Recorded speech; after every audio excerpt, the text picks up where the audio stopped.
Sa mga tropa pips, ito na yung request nyo. Ang ipa-price check naman natin dito sa bike ni Alabang ay yung mga hubs nila.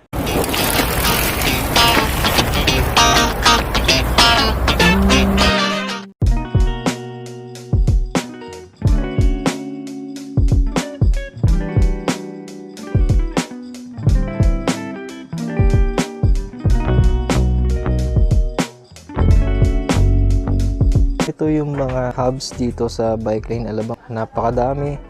So ginawa natin temper brand para hindi tayo malito. Sinigap natin na ilagay dito yung mga lowest price tapos up to dun sa mga higher price na mga hubs. Meron din dito. So ito isang brand lang to. I-check na natin to isa-isa. Ito yung unang hubs na i-check natin. Yung brand niya is Calca. Cassette type. Tapos seal bearing na siya. A QR 9x100. Tapos yung likod naman ito is 9x135. Kasama na siyang skewer. Yung price na to is 1,700. Tapos ito, meron tayo ditong Shimano. Check natin yung model. Ayan. FH-TX506. Shimano Tourney TX. 6 bolt. 9x135. Tapos ito naman yung harap niya is 9x100. Tapos may kasama na rin itong skewer. Yung price nito is 1,700. So ito naman, kalimitan sa mga budget bike ngayon is thread type. Kung sakali man nasira yung hubs nyo sa bisikleta nyo, ito meron sila ditong pamalit. Yung brand nito is Aerowick. 9x100 to, yung harap. Tapos yung likod, 9x135. 6 bolt, then 32 holes ito. Yung price nito is 1,500. Next natin, itong MOB X3. Loose bearing pa siya. Ito yung pang fixie. Ayan o. Bolt type siya. Tapos yung price nito is 1,700. Next natin ay itong MOB X18. Cassette type. Center lock pa ito, yung kabitan ng rotor niya, 9x135. Tapos yung harap is 9x100. Hindi pa siya sealed bearing. Yung price nito is 1,700. May kasama ng skewer yan. Ito yung isa niyang kulay, color blue. Next natin ay itong fat bike na hubs and Fat B X by MOB. Cassette type. Yan, 9mm PUR. Same din yung harap, hindi pa siya sealed bearing. Yan, loose bearing pa siya. Ito yung kasama niya sa package, skewer. Yung price nito is 2,100. Tapos na tayo dito sa budget friendly na hubs. Punta naman tayo dito sa medyo may kataasan ng presyo. Simulan natin dito sa traction na hubs. So ito boost to, 110 yung harap. Tapos 148 yung likod. Price nito is 4,400. Yan, cassette type na siya.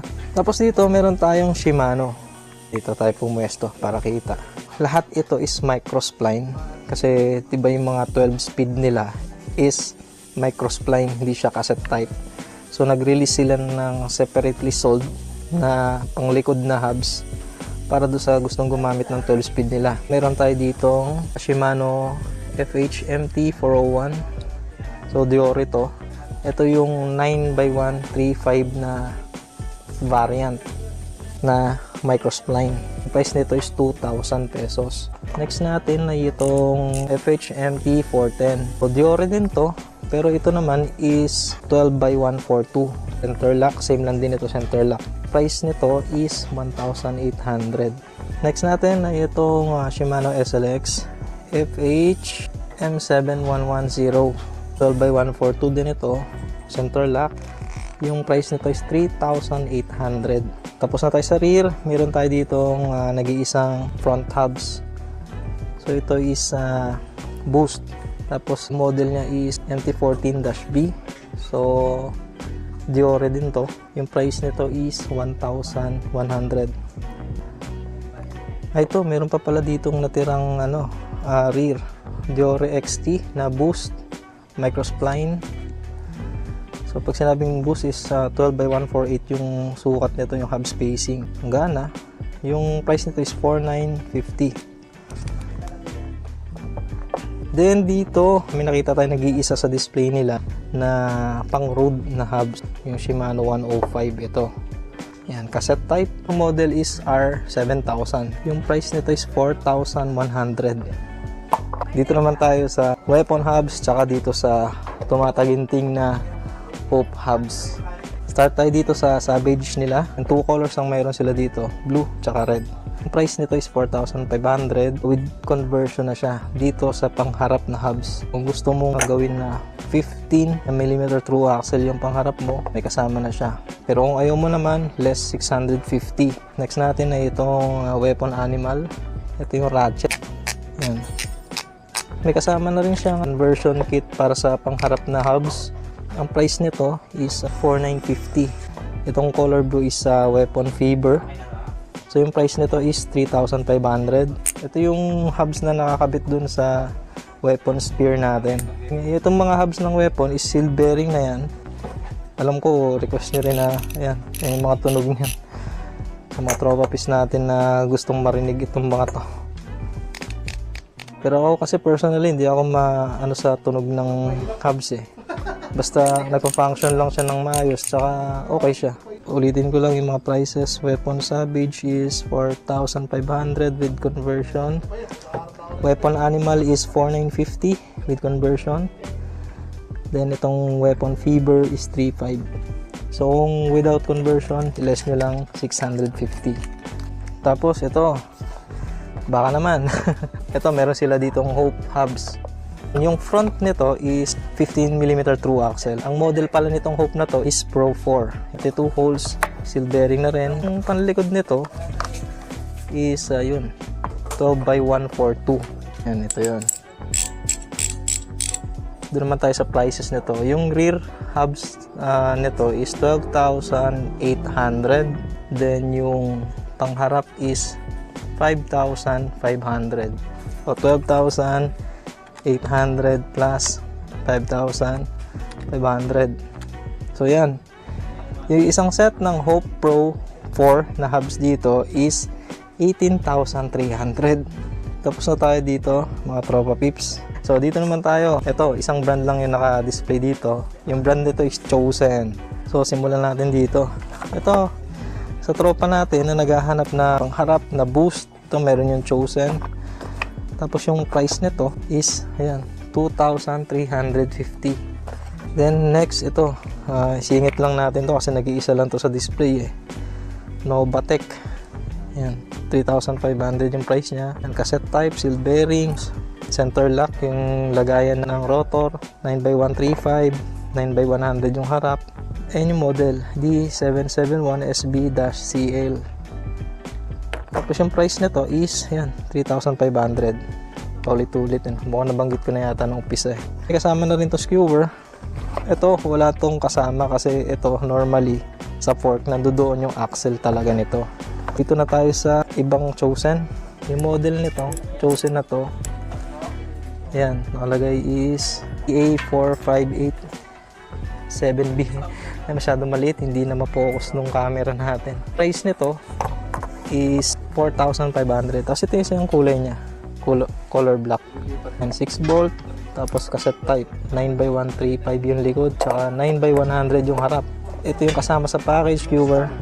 Pati itong black may skewer na rin yung sa loob, hindi na natin tinanggal. Next natin ay itong Chosen A8587 BOH URSAB.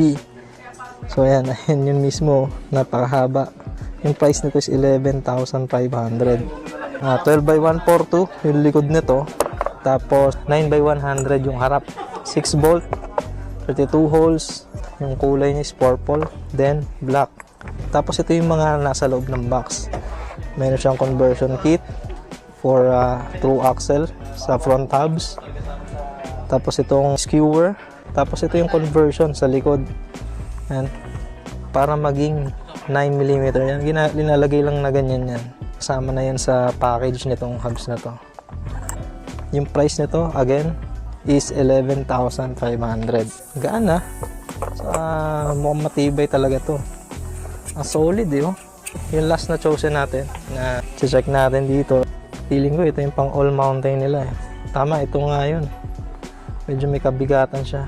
Tapos yung model nito, TA8427BXH FG M12135. Ang haba, di ba? Sorry pero kasi hindi pa ako familiar din sa mga chosen Hindi ko alam sa website nila kung may mga model ba tong mga to o model number lang talaga nakalagay sa hubs. So ayan yung nasa loob ng box ng version kit niya for 15mm through axle. Kasi yung stock ng pangharap is 20mm. Yan. So kung gusto mo siyang gamitin na 15mm through axle, yan may kasama na siya. Tapos QR sa pangharap din, 9mm naman ito. Then yan kasama sa package is yung skewer tsaka itong 9mm conversion para sa panlikod.